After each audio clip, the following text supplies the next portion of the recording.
চলছে Annapurna base camp ট্রেকিংয়ের পঞ্চম দিন। সকালটা শুরু দেউরালির কুয়াশা ঢাকা ঠান্ডা বাতাস দিয়ে। গত পর্বে দেখেছেন আমি অন্নপূর্ণা বেস ক্যাম্প ট্রেকিং শেষে দেউরালিতে পৌঁছেছিলাম, কিন্তু আজ ফিরে যাবার পালা।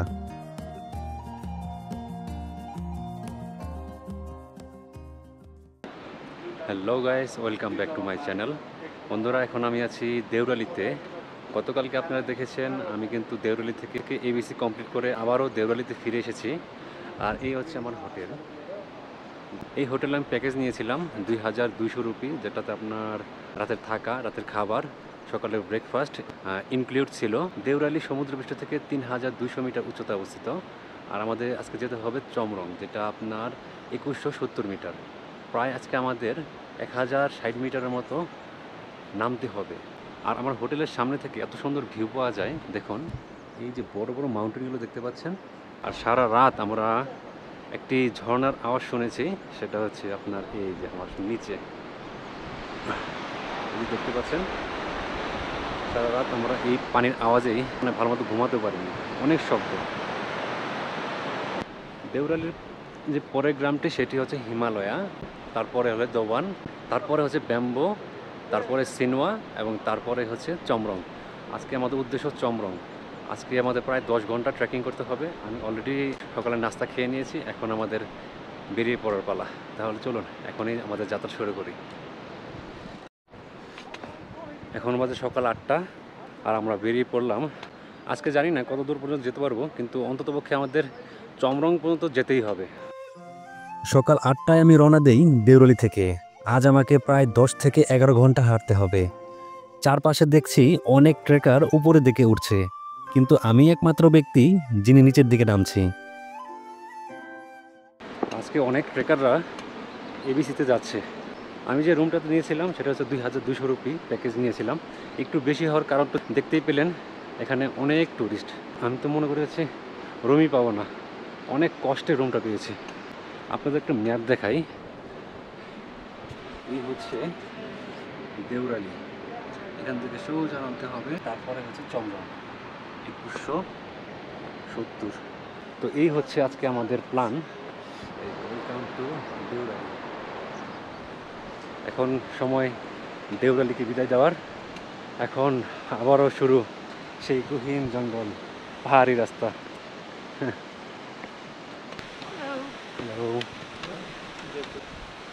আর আমি আমার সামনে দেখতে পাচ্ছি দুটো ঝর্ণা। ওই যে একটি ঝর্ণা, এখানে একটি ঝর্ণা। যাত্রার শুরুতেই এত সুন্দর ঝর্ণা সত্যি মুগ্ধ করে দেয়। ও শিট, দেখুন এই পানিগুলো একদম লেয়ার বাই লেয়ার নেমে দিকে চলে যাচ্ছে। আপনারা যখন অন্নপূর্ণা বেস ক্যাম্পে আসবেন, এরকম অনেক সুন্দর সুন্দর ভিউ আপনার জন্য অপেক্ষা করবে। অসাধারণ ছিল। নিচে নামছি আর একটা কথাই মনে হচ্ছে, কত হাজার হাজার সিঁড়ি পাড়ি দিয়ে উপরে উঠেছি, আবার হাজার হাজার সিঁড়ি বেয়ে বেয়ে নিচে নামতে হবে।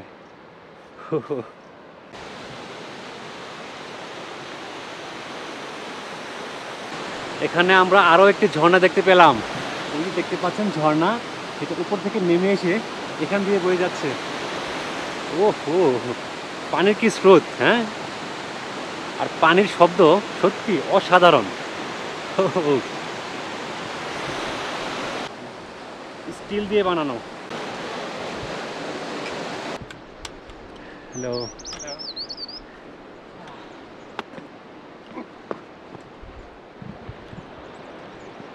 অনেকে এখনো অন্নপূর্ণার দিকে যাচ্ছে, আর সাথে তারা গাইড এবং পোর্টার নিয়ে নিয়েছে। পোর্টার শুধুমাত্র আপনাদের মালামাল বহন করবে, আর যিনি গাইড তিনি শুধু পথ দেখাবে। আর এখানে আমি জিজ্ঞেস করলাম, তারা পার ডে হিসেবে চার্জ করে থাকে, $15 থেকে $20 চার্জ করে থাকে। নমস্তে। আজকে চলছে অন্নপূর্ণা ভ্রমণের পঞ্চম দিন। আর এই 5 দিনে কতবার যে নমস্তে নমস্তে পেলাম এবং উত্তর দিলাম। হিমালয় থেকে দেউরালি, আর দেউরালি থেকে হিমালয়া, এই মাঝ পথে সবচেয়ে কঠিন রাস্তা যদি আমি বলি তাহলে এটা কিন্তু বরফ।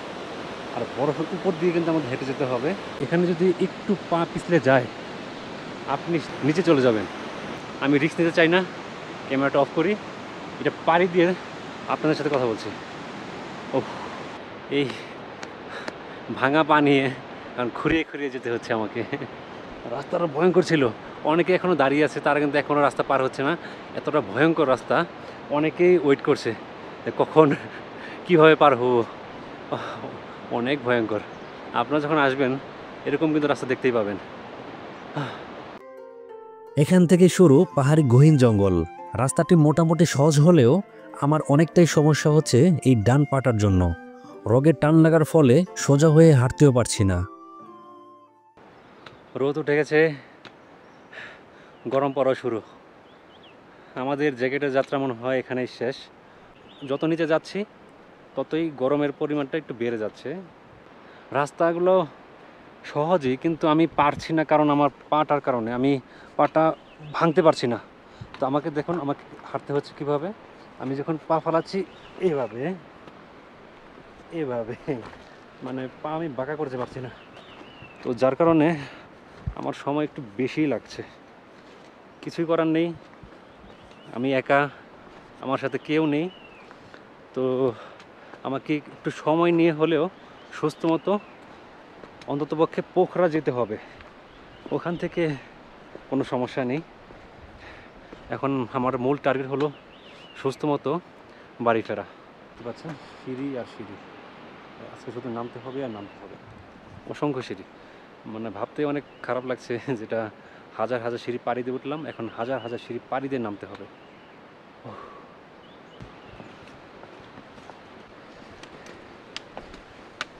হ্যালো, নমস্তে। পাহাড়ের উপরে খাবারের দাম কেন বেশি হয় জানেন? সেটা এখানকার মানুষদের দেখলেই বোঝা যায়।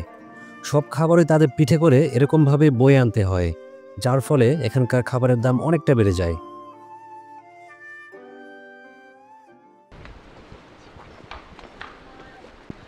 এই যে দেখতে পেলেন, তারা হচ্ছে উপরে যে হোটেলগুলো আছে সেই হোটেলগুলোর রসদ তারাই কিন্তু বহন করে নিয়ে যায়। কুয়াশার মধ্যে ঢুকে গেলাম, এখন হয়তো আর বৃষ্টি নামতে পারে। এই মনে করেন 5 থেকে 10 মিনিটের মধ্যেই প্রকৃতি চেঞ্জ হয়ে যায়। একটু আগেই রোদ ছিল, এখন আবার দেখুন, এই যে দেখুন পুরো মেঘ দিয়ে ঢেকে গেছে।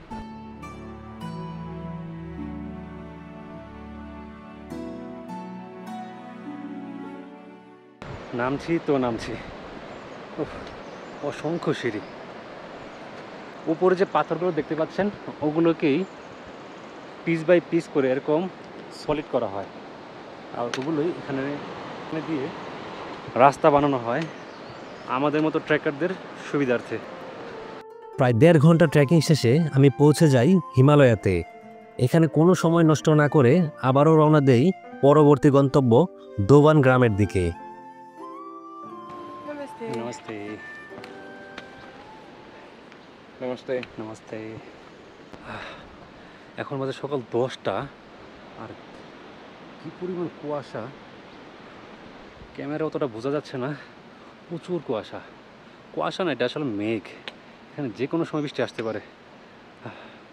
আরেকটা বিষয় আমি খেয়াল করলাম, দেউরালি থেকে যখন আমি হিমালয়ে পৌঁছে গেলাম তৎক্ষণাৎ আমার মাথা ব্যথাটা কমে গেল। মানে সেটা হচ্ছে আপনার দেউরালি তো 3200 মিটার আর হিমালয় হয়েছে 2700 মিটার। দেউরালি থেকে আসার পরেই হুট করে আমার হার্টবিটও কমে গেছে, আর আমার নিঃশ্বাস নিতেও সুবিধা হচ্ছে, তার সাথে আমার মাথা ব্যথা নেই। ভাই রে ভাই, যেই ভয়ে ছিলাম সেটাই হইল। অলরেডি ছোটো ছোটো বৃষ্টি পড়া শুরু হয়ে গেছে। যদি বৃষ্টি হয় চিন্তা করুন রাস্তাগুলো কি হবে। এমনি হাঁটা যায় না, তার মধ্যে আবার বৃষ্টি হয়, কি অবস্থা হবে। এখনও ছোটো ছোটো পড়ছে, যদি মুষলধারে বৃষ্টি শুরু হয় আমাদের রেনকোট বের করতে হবে, তাছাড়া কোনো উপায় নেই। বৃষ্টির কথা বলতে শুরু হলো কঠিন বৃষ্টি। প্রায় 40 মিনিটের মতো বৃষ্টিতে ভিজে এরপর একটু স্বস্তি পাই। আর হ্যাঁ, ট্রেকিং করতে আসলে এরকম একটি ট্রেকিং রেইনকোট অবশ্যই ক্যারি করবেন, নয়তো কষ্টের কোনো অভাব হবে না। ভাইরে ভাই, এমন বৃষ্টি শুরু হয়েছিল উপরে, আমার এই যে দেখতে পাচ্ছেন রেনকোট, এটা বের করতে হয়েছিল। এই বৃষ্টির মধ্যেই প্রায় আধা ঘন্টা হেঁটে আসলাম, আর এখানে একটু ভালো অবস্থা, মানে বৃষ্টি হয়েছে কিন্তু কম। এখন এখানে বৃষ্টি গুড়ি গুড়ি পড়ছে, ওখানে অনেক জোরে পড়ছিল। আপনাদের আগে বলেছি এই নেপাল আসলে অনেক কিছু শিক্ষা দিল আমাকে। এটি হচ্ছে আপার দোবান, এর পরে রয়েছে দোবান গ্রাম। আপনাকে ট্রেকিং করার সময় তাদের হোটেলের সামনে দিয়ে যেতে হবে, আর এই হোটেলগুলোর পরেই আবারও সেই গহীন জঙ্গল। এখন বাজে সকাল 11টা, আমরা অলরেডি দোবান পৌঁছে গেছি। আমাদের হিমালয় থেকে দোবান আসতে আমাদের লাগলো 1.5 ঘন্টা।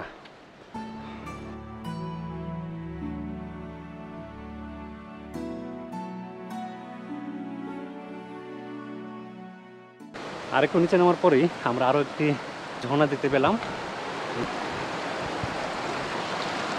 যাওয়ার সময় আমরা এখান দিয়ে গিয়েছিলাম, আসার সময় এখান দিয়ে আসলাম। আর এখানে যেহেতু বৃষ্টি নেই, তাহলে আমার মনে হয় আমার রেইনকোটটা প্যাক করা দরকার। আবার যদি হয় তাহলে আবার বের করতে হবে, কিছুই করার নেই। বাহ, কি সুন্দর এক ঝর্ণা না? এরকম অসংখ্য ঝর্ণা পাড়ি দিয়েই আপনাকে নামতে হবে। আর সামনে যে জঙ্গলগুলো দেখতে পাচ্ছেন একদম গহীন জঙ্গল।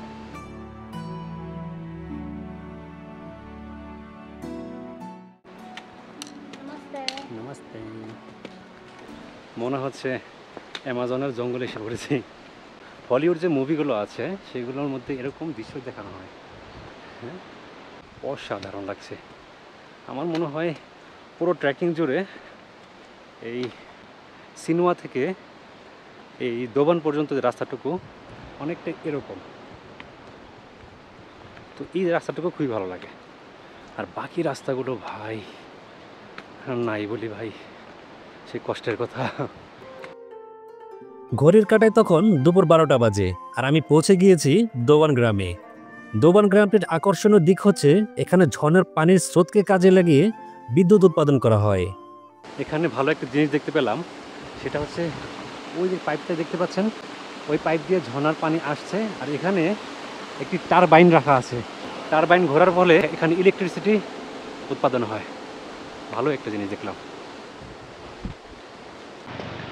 এখান থেকে আমরা হেলিকপ্টারের আওয়াজ শুনতে পাচ্ছি, তার মানে এখানে হয় খাবারের জন্য নয়তো রেস্কিউ করার জন্য কোনো হেলিকপ্টার এসেছে। অথবা হয় কি, যাদের বাজেট বেশি তারা কিন্তু হেলিকপ্টার করেই এরকম ট্যুর দিয়ে থাকে।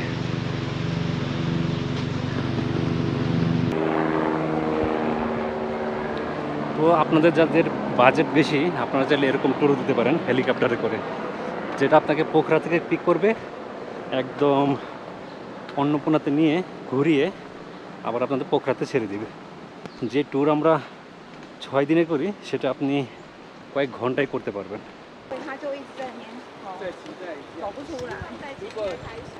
এখনও অনেকেই ট্রেক করার জন্য এবিসিতে যাচ্ছে, আর আমি ফিরে এসেছি। আরেকটা কথা হলো, ঝিনু থেকে এবিসি আমি যদি কিলোমিটার হিসাব করি তাহলে 28 কিলোমিটার। তার মানে 28 + 28 56। এই 56 কিলোমিটার আমাদের 6 দিনে ট্রেকিং করতে হলো। এখন আপনারা ভাববেন 56 কিলোমিটার আর কি, এটা তো কোনো ব্যাপারই না। সত্যি ভাই ব্যাপার না। যদি এটা সমতল ভূমি হতো। হেলিকপ্টার আওয়াজ শোনা যাচ্ছে। সাবধানে হাঁটতে হচ্ছে যাতে স্লিপ খেয়ে না পড়ে যাই। অলরেডি পায়ের বেহাল অবস্থা, তার মধ্যে যদি পড়ে যাই তাহলে হয়েছে ভাই, বাংলাদেশে আর যেতে হবে না। এখনও পর্যন্ত বাম পাটা ঠিক আছে, তো ওইটার উপর ভরসাই করে নামছি তো নামছি।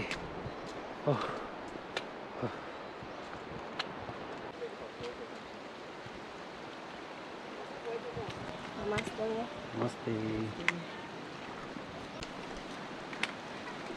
এই জায়গার ভিউটা খুবই সুন্দর লাগছে একদম। যখন ডিসকভারি চ্যানেল দেখতাম তখন এরকম সুন্দর সুন্দর জায়গা দেখতে পেতাম, ভাবতাম কবে যে যাব। আর দেখুন আজকে সেরকম জায়গা দিয়েই আমি পার হচ্ছি।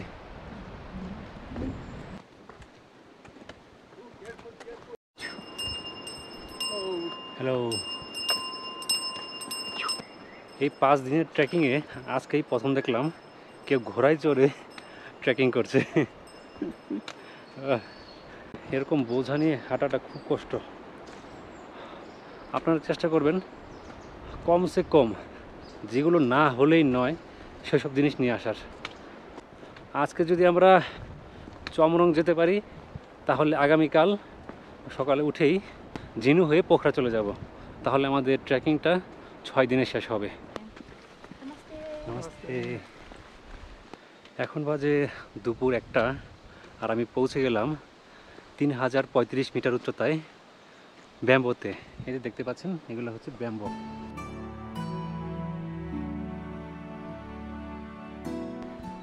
এই যে দেখতে পাচ্ছেন bamboo lodge and restaurant, Annapurna 11 bamboo. এই হোটেলটায় যাওয়ার সময় আমি এখানে ছিলাম। এই যে দেখতে পাচ্ছেন রুমটা, রুম নাম্বার 6 লেখাই আছে। এখানে এরকম অনেক দোকান পেয়ে যাবেন যেখানে দাম একটু চড়া, কিন্তু আপনারা আপনাদের প্রয়োজনীয় জিনিস এখানে পেয়ে যাবেন। দাম কিন্তু অনেকটাই হাই, কয়েক গুণ বেশি। এ পথ যদি না শেষ হয়, আমার হয়েছে সেই অবস্থা। পথ যেন শেষই হচ্ছে না। আমরা হাফ বোতল পানি নিয়ে নিলাম। এই পানি পান করছি গত 5 দিন যাবত। তো নিয়ে নিলাম, সামনে আবারও পড়বে, আমার হাফ করে নিয়ে নেব, কারণ ফুল নিলে এটাকে আমার কিন্তু বহন করতে হবে, অসুবিধা হয়ে যাবে। এত সময় রাস্তাটা অনেক সহজ হলেও ব্যাম্বো থেকে সিনোয়া যেতে অবস্থা খারাপ হয়ে যাচ্ছে। কারণ আপনি যদি একটু ম্যাপে দেখেন, ব্যাম্বো থেকে সিনোয়া একদম উঁচুতে অবস্থিত, যার কারণে উপরে উঠতে পায়ের 12টা বেজে যাচ্ছে। ব্যাম্বো থেকে লোয়ার সিনেমা যাওয়ার জন্য এত পরিমাণ সিঁড়ি পাড়ি দিতে হয়, একদম খাড়া সিঁড়ি। আকাশের শব্দ শুনতে পাচ্ছেন? অলরেডি কিন্তু টুপ টুপ করে বৃষ্টির ফোঁটা পড়ছে। আরও যে কত কিছু দেখার বাকি আছে। একটু আগে রোদ ছিল, ঘামছিলাম, এখন আবার মনে হয় বৃষ্টি নামবে। বৃষ্টি বৃষ্টি বৃষ্টি, আবারও বৃষ্টি শুরু হয়ে গেছে, গুড়ি গুড়ি বৃষ্টি পড়ছে। এখনই আমাদের রেইনকোটটি বের করব। সিনোয়া গ্রামে পৌঁছানোর আগেই আবারও শুরু হলো বৃষ্টি, মানে কষ্ট আরো দ্বিগুণ হয়ে গেল। কিন্তু স্বস্তির কথা হলো এখান থেকে চমরং গ্রামটি দেখা যাচ্ছে। অবস্থা দেখছেন ভাই, এই রেইনকোট পরে প্রায় 1 ঘন্টার বেশি হবে হাঁটছি তো হাঁটছি। সিনোয়ার দিকে যাচ্ছি। আমার আঙুলের ওই জায়গায় দেখতে পাচ্ছি কতগুলো ঘর, ওটাই হচ্ছে সিনোয়া, আর ওটার পরে হচ্ছে লোয়ার সিনোয়া। আর তার হাতের ওই যে পাশে একটা মেঘ দেখতে পাচ্ছেন, মেঘের পরেই যেই পাহাড়টি, ওখানে হচ্ছে চমরং। মানে আমরা রয়েছি এক পাহাড়ে, চমরং আরেক পাহাড়ে। সামনে রয়েছে সিনোয়া, তার মানে বুঝতেই পারছেন অন্য একটি পাহাড়। তার মানে সোজা নামতে হবে, আবার সোজা উঠতে হবে যদি আমরা চমরং যেতে চাই। তো অলরেডি 4:30 বাজে, আমাদের কাছে আরও প্রায় 1.5 ঘন্টা আছে পৌঁছানোর জন্য। তো ইনশাল্লাহ আমরা পৌঁছাতে পারবো। এখন দেখা যাক বাকিটা কী হয়। তো আপনারা যখন ট্রেকিংয়ে আসবেন এরকম একটি রেইনকোট আনবেন, যেটা আপনার পিছনের ব্যাগ সামনের ব্যাগ দুটোই কভার দিবে।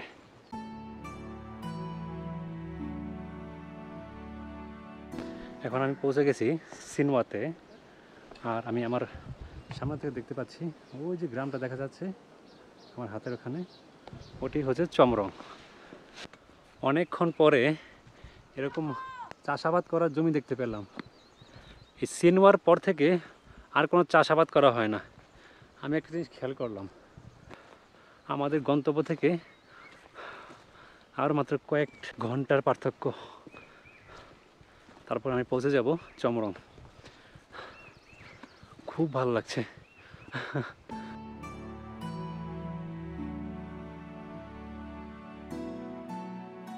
এখন আমরা আছি লোয়ার সিনোয়াতে, এরপরে সিনোয়া শেষ, তারপরে চমরংয়ের পালা।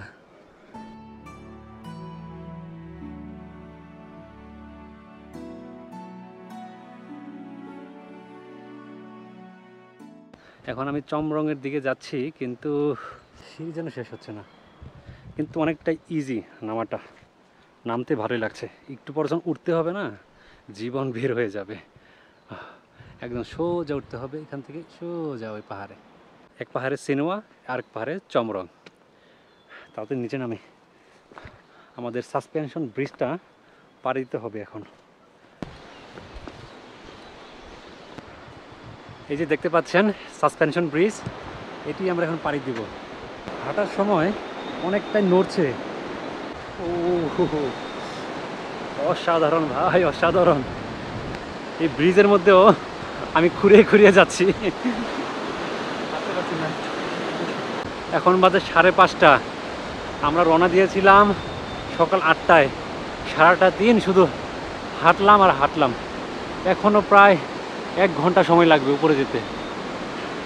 মানে 6:30 আমরা পৌঁছে যাব চমরং। আমরা প্রায় এসে গেছি। এখন থেকে ভাই জীবন শেষ, শুধু উঠতে হবে আর উঠতে হবে। আমি তো এখনই হাঁপিয়ে যাচ্ছি। এখন বাজে সন্ধ্যা 6টা আর আমি 10 ঘন্টা ট্রেকিং করে পৌঁছে যাই চমরং গ্রামে। চমরং গ্রামটি অনেক বড়, আর যেহেতু এখনো সন্ধ্যা হয়নি তাই উপরের দিকে উঠতে থাকি। এখন প্রায় 6টার কাছাকাছি আমি পৌঁছে গেছি চমরংয়ে। এই পুরো জায়গাটি হচ্ছে চমরং। আমাদের উপরে যেতে হচ্ছে। অসংখ্য সিঁড়ি রে ভাই, হাজার হাজার সিঁড়ি। আপনারা জাস্ট যদি ম্যাপটা দেখেন, সিনওয়া থেকে চমরং যাওয়ার রাস্তাটা একদম খাড়া, তাহলে বুঝতে পারবেন। চমরং গ্রামের এই জায়গা থেকে খুব সুন্দরভাবে দেখা যাচ্ছে অন্নপূর্ণা সাউথ। আর এরই মধ্যে সন্ধ্যা হয়ে যায়। এখন আমাকে কোনো একটি হোটেল নিতে হবে।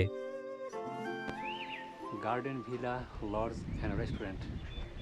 তো বন্ধুরা, আমরা এখন আছি চমরংয়ে, আর আমরা একটা রুম পেয়ে গেলাম। ওই যে দেখতে পাচ্ছেন 1 নম্বর রুমটা, ওটাই আমার। হাঁটতে হাঁটতে পায়ের বেহাল অবস্থা। এখন আমাদের একটু রেস্ট দরকার। এখন রুমটা নিয়ে নিয়েছি, আর এখানে প্যাকেজ নিয়েছি আমরা। রাতে থাকা, খাবার, সকালে ব্রেকফাস্ট, এর সাথে আপনার তাতো পানিও পাবেন, মানে গরম পানি পাবেন, চা পাবেন। সাথে কিন্তু মানে সবচেয়ে ইম্পর্ট্যান্ট যেটা, এখানে কিন্তু গোসল করতে পারবেন আপনি, গরম পানি দিয়ে, তাও আবার। তো ভালোই। আমরা এই রুমটা নিলাম, এই যে 1300 রুপি দিয়ে।